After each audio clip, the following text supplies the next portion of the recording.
મિત્રો, ગુજરાતમાં ચાલી રહેલી ગેમિંગ અને બેટિંગ એપ્લિકેશનની કોન્ટ્રોવર્સી વિશે આજે આપણી સાથે જોડાઈ ગયેલા છે ગુજરાતના એક જાણીતા અને લોકપ્રિય યુટ્યુબર ગુજ્જુ સંજય. તો આવો આપણે એમની પાસેથી જાણીએ કે આના વિશે એમનો શું અભિપ્રાય છે. નમસ્કાર મિત્રો, હાલ ગુજરાતમાં ગેમિંગ બેટિંગ એપ્લિકેશનના પ્રમોશનનો ખૂબ કોન્ટ્રોવર્સી અને વિવાદ હાલી રહ્યો છે અને તમે ઘણા જ બધા આ વિવાદિત વિડીયો જોયા હશે. મારા પોતાના અભિપ્રાયની વાત કરી દઉં તો આપણે કઈ એવા તીસ્માર ખાં કે મોટા યુટ્યુબર નથી, પરંતુ મારી કન્ટેન્ટ ક્રિએશનની જર્નીમાં 10 વર્ષ કરતાં પણ વધારેનો સમય થઈ ગયો છે અને આ સફરમાં મેં ઘણા ઉતાર ચઢાવ જોયા છે, ઘણા યુટ્યુબરો જોયા છે અને અત્યારે હાલ જે યંગેસ્ટ યુટ્યુબરો છે એ ખૂબ સારું કામ કરી રહ્યા છે.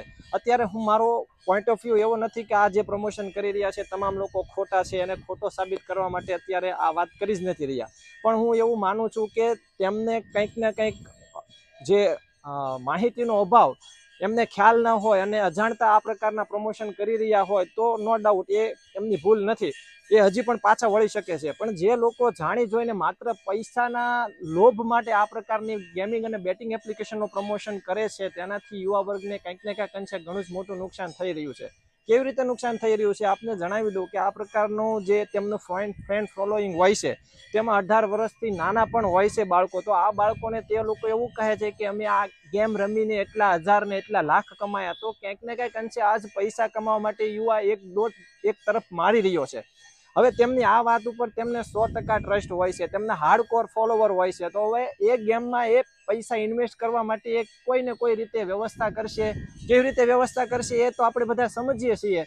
તો હવે આ રીતે એ પોતાનું નુકસાન કરી લે છે. હવે એ કઈ રીતે એ પૈસાની વ્યવસ્થા કરે છે એમની પાછળ એક મોટું તર્ક રહેલું છે.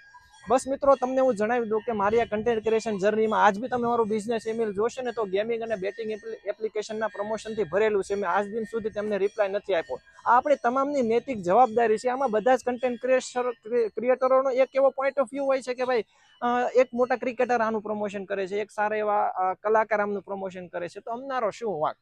તમારી વાત એકદમ સાચી છે મિત્રો. બીજા શું કરે છે એ જોવા કરતાં આપણી નૈતિક જવાબદારી અને આપણા મૂલ્યો ઉપર આપણે અડીખમ રહેવું જોઈએ કે આપણે શું કરવું.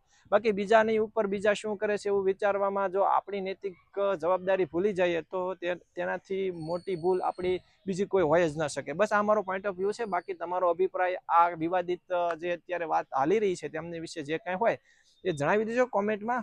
ફરી મળશું. આભાર.